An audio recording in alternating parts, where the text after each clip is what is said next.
हज़रत यूसुफ़ अलैहिस्सलाम के किस्से में बनी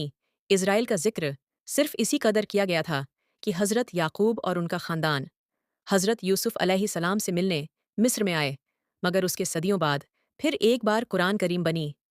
इज़राइल के वाक़ये तफ़सील के साथ सुनाता है, जिनसे मालूम होता है कि बनी इज़राइल हज़रत यूसुफ़ अलैहिस्सलाम के ज़माने में मिस्र ही में बस गए थे। तौरात से और तफ़सील मालूम होती है, और यह भी कि हज़रत यूसुफ़ अलैहिस्सलाम ने फ़िरौन से अपने बाप और ख़ानदान के लिए अर्ज़े जाशान गोशेन तलब की, जो फ़िरौन ने खुशी खुशी उनके सुपुर्द कर दी। बहरहाल इन तफ़सीलों से यह बात साफ़ हो जाती है कि बनी इज़राइल हज़रत यूसुफ़ अलैहिस्सलाम और हज़रत मूसा अलैहिस्सलाम की दरमियानी सदियों में मिस्र में आबाद रहे, और उनकी तादाद लगभग 6 लाख हो गई थी।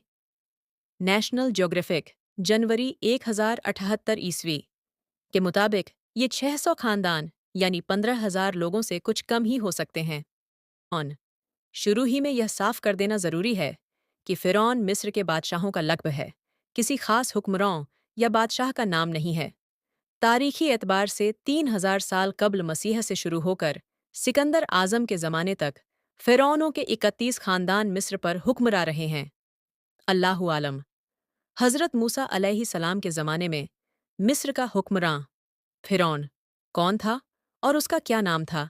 यकीन के साथ नहीं कहा जा सकता। इसलिए यहाँ फ़िरौन को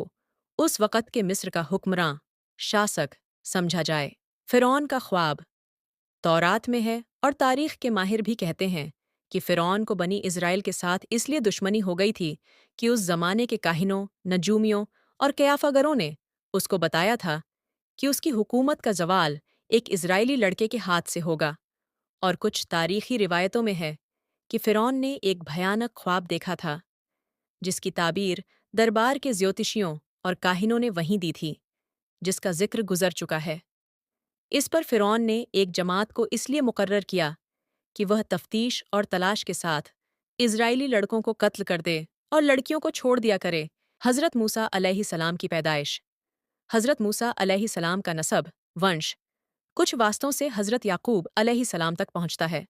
उनके वालिद का नाम इमरान और वालिदा का नाम युकाबुत था। इमरान के घर में मूसा अलैहिस्सलाम की पैदाइश ऐसे ज़माने में हुई जबकि फ़िरौन इज़राइली लड़कों के कत्ल का फ़ैसला कर चुका था। बहरहाल जूं-जूं करके 3 माह तक उनके पैदा होने की किसी को मुतलक खबर न होने दी।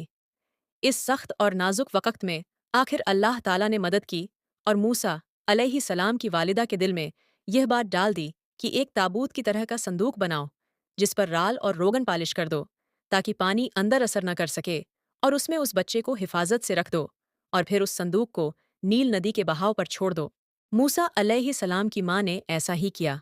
और साथ ही अपनी बड़ी लड़की मूसा की बहन को लगाया कि वह इस संदूक के बहाव के साथ किनारे किनारे चलकर संदूक को निगाह में रखे और देखे कि अल्लाह उसकी हिफाजत का वायदा किस तरह पूरा करता है, क्योंकि मूसा अलैहिस्सलाम की वालिदा को अल्लाह ताला ने यह बशारत पहले ही सुना दी थी कि हम इस बच्चे को तेरी ही तरफ लाकर देंगे, और यह हमारा पैगंबर और रसूल होगा। फ़िरौन के घर में तरबियत हज़रत मूसा अलैहिस्सलाम की बहन बराबर संदूक के बहाव के साथ साथ किनारे किनारे निगरानी करती जा रही थीं कि उन्होंने देखा संदूक तैरते हुए शाही महल के किनारे आ लगा, और फ़िरौन के घराने में से एक औरत ने खादिमों के ज़रिए उसको उठवा लिया और शाही महल में ले गई। हज़रत मूसा अलैहिस्सलाम की हमशीरा बहन ये देखकर बहुत खुश हुई और हालात की सही तफसील मालूम करने के लिए शाही महल की नौकरानियों में शामिल हो गई। यहाँ ये बात हो रही थी,